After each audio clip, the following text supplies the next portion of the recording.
Hey everyone, so I'm Luke from SkyGrid and taking over for Rory today. So SkyGrid is an API for the physical world.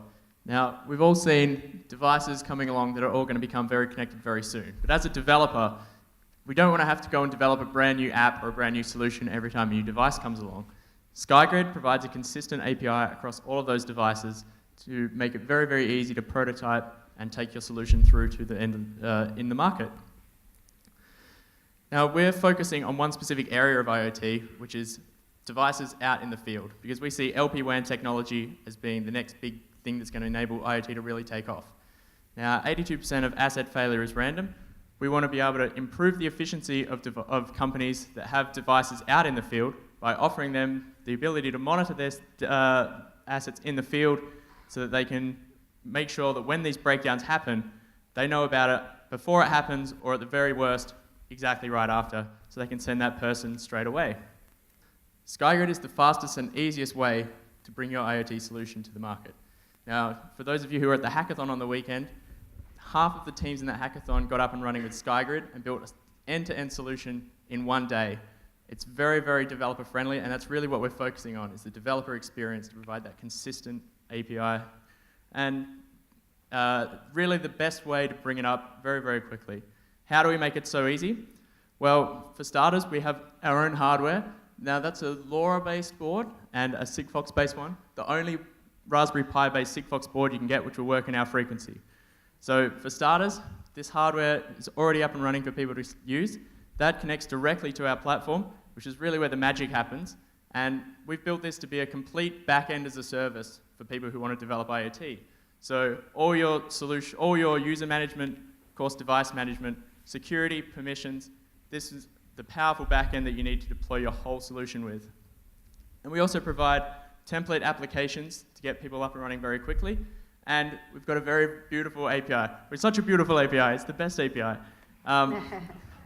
But really, we're focusing very hard on the developer experience. Now, our long-term vision is to be the platform and the technology of choice. But as a startup, we're working directly with customers, not only to help bring solutions, but also to help eat our own dog food. Quantum Energy make hot water systems. They've created the connected hot water system.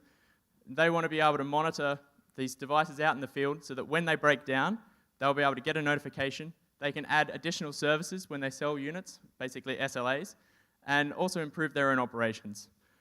Pool Buddy is another solution out there. Again, we can monitor the swimming pool, and it can order its own chemicals when it's needed, and it can alert the swimming pool shops, who are our customers, that it's time to go and service the pool. Our team, we were all Ericsson engineers. We've left corporate land to go do our own startup, but we're very experienced technical communications and software engineers. So SkyGrid is an API for the physical world. Thank you very much. Good job. Thank you. Questions, judges? I don't think I've ever heard of an API be referred to as beautiful before, so well done.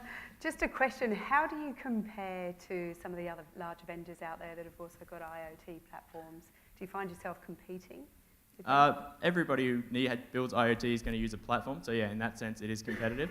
But our focus is actually to be fastest up and running solution. We want to launch 1,000 companies based on our platform. Some other people are out there saying we're going to sell to Commonwealth Bank. We would love to sell to Commonwealth Bank, by the way, if you're in the audience. Yeah. But a few of them here. Is Scott still in the room? Yeah. But our focus is new solutions, building them very, very first, not just quickly.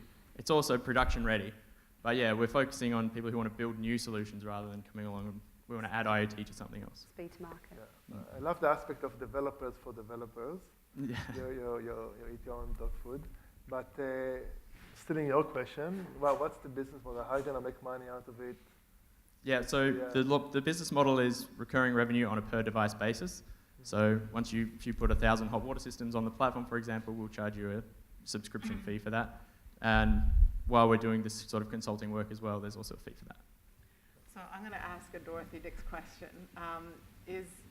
Who is your customer in the customer? In other words, it's obviously a B2B sale.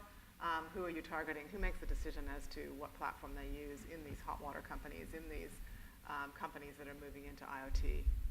So the way that it's working for us at the moment is we approach a company, talking to the business people. By the time it gets to the tech person, they're saying, okay, thanks for your guidance, show us what you've got, and we haven't had any stumbling blocks at that point in time. So the decision maker is still further up the chain, but by the time the CTOs get involved and they see our solution, they're very, very happy to keep going. Okay. And you have customers now? Yep. Yep. Yeah. Who's a typical customer? The very first customer we ever had was the swimming pool company. They made Yep. swimming pool equipment, and we helped them develop the internet-connected version of that. Yep. So our customers we see are people who want to build solutions, not necessarily the Yep. end users of the IoT solution themselves. Right. So manufacturers and people who want to create new IoT services. And are they using this to enable a service to their end customers and then passing that cost on to them? You're getting a pay per instance, essentially? We just charge per device. Per So device. if you, for example, with the swimming pool company, yeah, they're creating a brand new marketplace for Yeah. people who want to, buy and sell chemicals for their pools, for example. Sure. We're not getting involved with that, but as they put more and more devices on the platform, that's Yep. where our business makes money. Right. And what's the typical per device charge? Is there a range?